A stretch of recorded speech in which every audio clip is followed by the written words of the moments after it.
Hey, welcome to Adventures with Peps. It's me, it's Peps. Today I'm going to show you how I painted Spitgun Suzi. I think that's how it's pronounced. A 1980s Judge Dredd Games Workshop role-playing game model. There's different versions of this model. There's some that had longer barrel gun, and some that had, like this one, the shorter barrel. There's also some that have a pistol instead of the rifle. And I think the pistol version, instead of being called Spitgun Suzi, was Corrupt Judge. Here we go. So yeah, let's hop into the video. Give me a subscribe. Hey, welcome back. Okay, we are starting off with Flayed One Flesh. I'm using this mostly on the face, and then I'm going to be dropping it as a dry brush on the rest of the model. The reason I do this is I like the way it highlights the model. So when I'm putting on the actual contrast paints later, you'll see that the raised dry brush zones that I've managed to pick out with this paint will look a little bit brighter, but not too much brighter. I don't want anything to be over the top and stand out-ish as like in your face. I like a little bit of realism, even though these are comic book characters. So the model itself is known as Spitgun Suzi, and in the 1980s, she actually came as 3 different types of models. So there's this version, which is known as the shotgun. Oh, hang on, we are now moving on to the black Templar contrast black paint. I do the gun, her boots, and the belt with this. But as I was saying, 3 versions of this model. The first one short. The second one had a longer barrel that looked a lot more like the 40k auto gun. And then the third version was the Corrupt Judge, and the gun had actually been replaced by a pistol.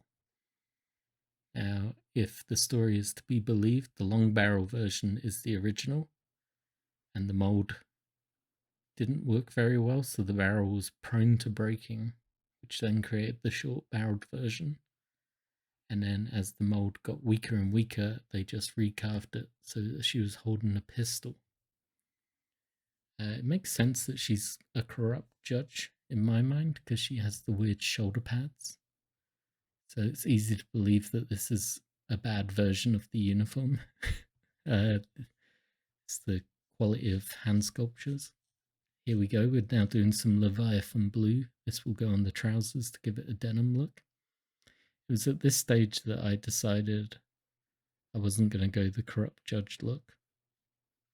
I want her to be instead part of my block gang, which in my version of Judge Dredd, the game, my whole game setting is in Sector 102, and the main mega block of that area is called Dan Abnett Block.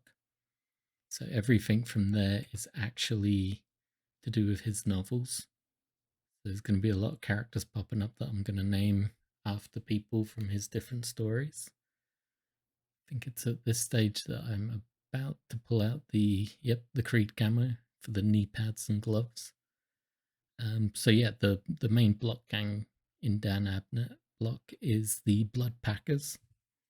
So obviously a lot of reds, and when we get to that stage, you'll see that I'll hit the jacket in red,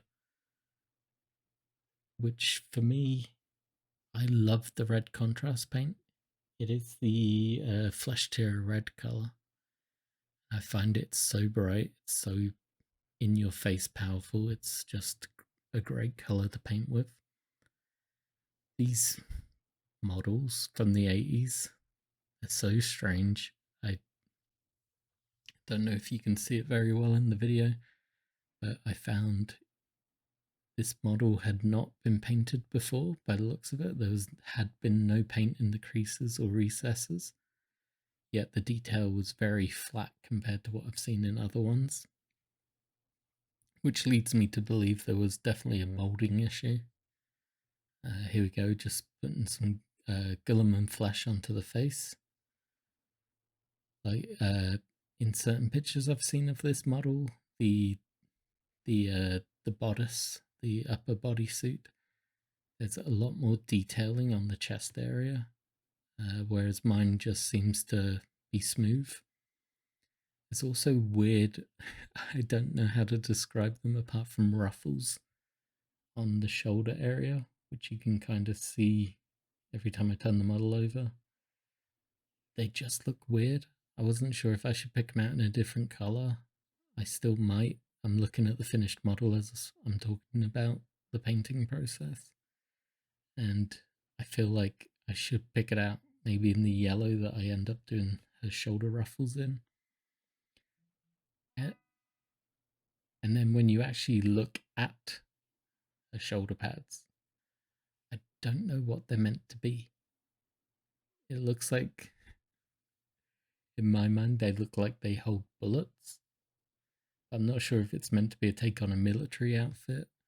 I just don't know what's going on with this model, which is part of the charm of it. If you were to Google Spitgun Suzi, you find absolutely nothing about her. She never existed in the comics, as far as I can tell.